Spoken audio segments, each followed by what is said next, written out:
Syekhuna, Syekhuna, Syekhuna Kiai. Kesalahan fatalnya Ibnu Taimiyah dan pengikut-pengikutnya yang terkenal yaitu Muhammad bin Abdul Wahab. Apa itu? Dalam agama ini kan ada dua perkara, ada masalah furu'. Furu' itu masalah fikih itu loh. Dan itu sudah mufakatnya seluruh ulama bahwa furu' itu bisa khilafiyat. Bisa terjadi khilafiyat. Sehingga madzhab 4 itu diakui oleh seluruh para ulama sebagai boleh dikerjakan. Karena madzhab 4 itu kaitannya dengan furu'. Halal, haram, makruh, sunnah begitu. Sebagian ada yang mengatakan wajib, sebagian yang lain mengatakan sunnah. Dan sudah mufakatnya umat masalah furu' ini tidak boleh orang itu mengatakan bahwa yang berbeda pendapat itu kafir, nggak boleh. Ya salah gitu aja. Salah menurut pandangan saya itu. Tapi ada masalah usul. Masalah usul itu masalah akidah, maksudnya masalah kafir apa iman. Lah ini masalah usul ini tidak boleh berbeda-beda orang Islam. Lah Muhammad bin Abdul Wahab dan mengikuti Ibnu Taimiyah telah menjadikan masalah furu', yaitu masalah ziarah kubur, doa di kuburan dan sebagainya itu dijadikan masalah usul, padahal itu seluruh ulama mengatakan itu masalah furu'. Ada ulama yang mengatakan bahwa doa di dekat kubur itu boleh, ada yang tidak mengatakan tidak boleh, ada yang mengatakan sunnah. Nah, memang ada pendapat-pendapat, ada beda-beda pendapat. Tapi tidak ada seorang pun ulama sebelum Ibnu Taimiyah yang mengatakan doa di dekat kubur itu musyrik, itu enggak ada.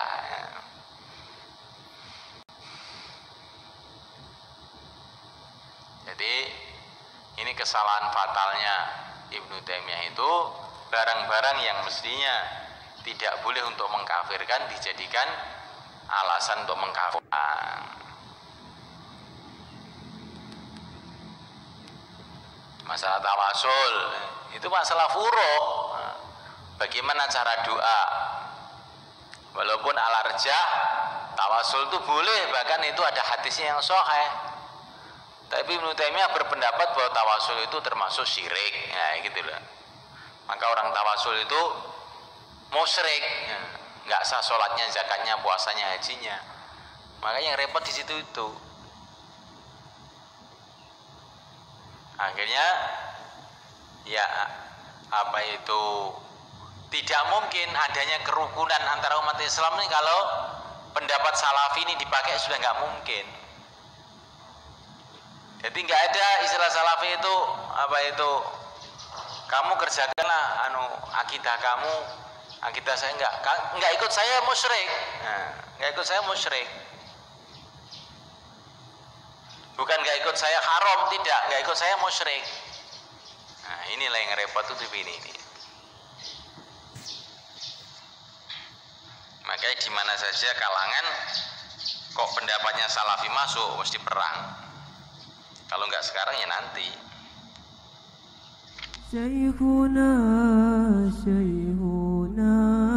Bikin dulu itu mereka punya tauhid rububiyah secara sempurna. Para nabi itu hanya mendakwakan tauhid uluhiyah. Itu pandangannya Ibnu Taimiyah. Yang ini sudah ditolak habis-habisan dalam kitab ini, dalam awal kitab.